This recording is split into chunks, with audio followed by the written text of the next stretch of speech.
Yeah, for people to be able to just find you, you got to have a place that they can go where everything that you own lives and that no one can take away from you. That TikTok shop can't cancel and that Instagram can't change the algorithm on you. When we talked about trends, we talked about the creator economy. I want to come back to that concept because there's a lot to unpack there. Can you tell us more about what is the creator economy? Well, we are in what's called Web 3.0. And to kind of back up, Web 1.0 was the birth of the internet, 1996. And then Web 2.0 is when social media came in and interactions were part of the game. And now we're going into people want to own their stuff. People want to, they want to make money off this, and that is, or they can make money off this, and they're finding ways and falling into ways of making money, and that is where the creator economy comes in. It is projected that a content creator or creator is going to be a big job for a lot of people going forward.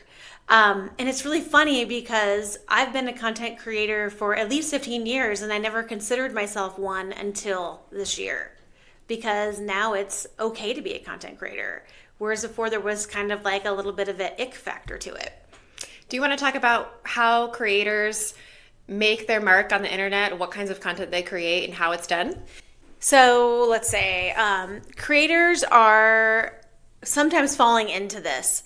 They are documenting something online and people are relating to it. It's an authentic story. They're following it, and then they stumble into collaborations, building a community. And sometimes this means a brand paying you to do something as an influencer or a UGC content creator.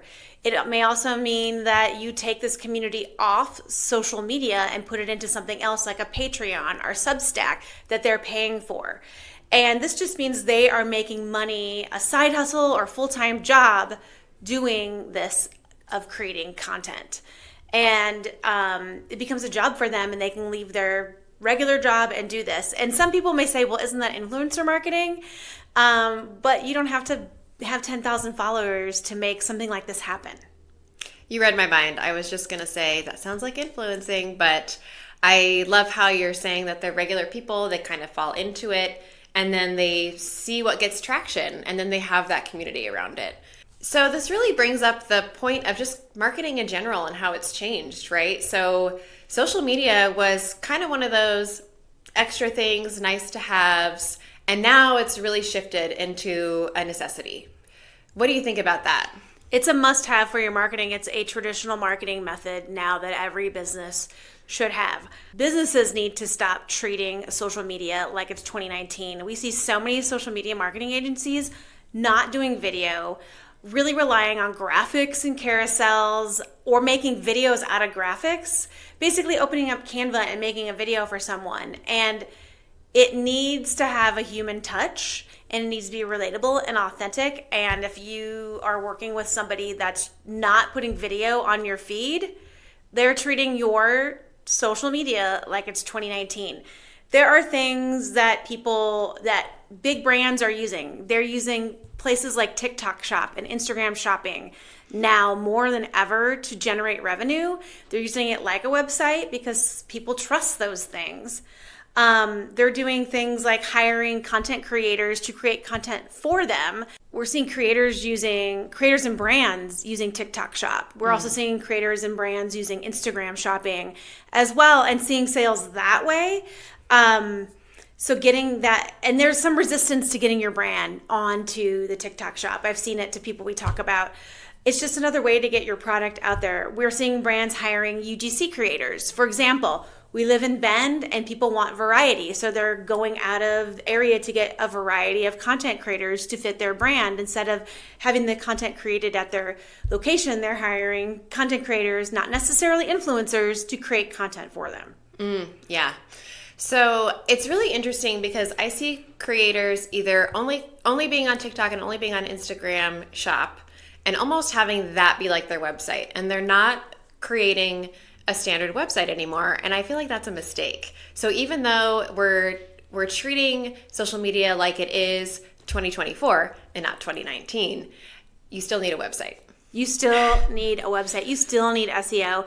In fact, like one of the big things I see is in hiring UGC creators, they're hiring all these young kids, younger people for high-end products that are geared towards like over 45, over 50. And those people are using websites, and yes, under 30 are not using websites as much, but at the same time, you need to go where your target market is. Everybody should have a website. It makes you look credible and gives you the credibility and the notoriety and the trust factor. Yeah, for people to be able to just find you, you got to have a place that they can go where everything that you own lives, and that no one can take away from you. That TikTok shop can't cancel, and that Instagram can't change the algorithm on you. So thank you for validating that, Shannon. So if someone is starting in this creator economy and they've got this mindset and they're ready to jump into this, what are some ways that they can get up to speed, learn more, and start to become a creator? There's 2 books that I absolutely love. One is Belonging to the Brand by Mark Schaefer. This talks about Web 0.3. This talks about the creator economy. This talks about creating community. I reference this book all the time, and I probably have sold 20 of these to people. The other one is, I don't have it here. Darlene has it at home. Because I'm borrowing it. Because she's borrowing it. Create Something Awesome by Robert Blake, and it talks about how to become a creator. The thing I will say about creators is it is not an overnight thing. If you want to become a content creator, sometimes you fall into it. And if you want to be a content creator, there are ways to fall into that. However, a lot of times people are just falling into becoming a content creator. That Create Something Awesome will take your niche and help you figure out how to monetize it.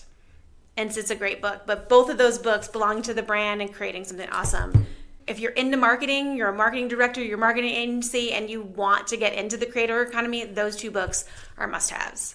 Nice. To be on social like it's 2024, follow Dash for more.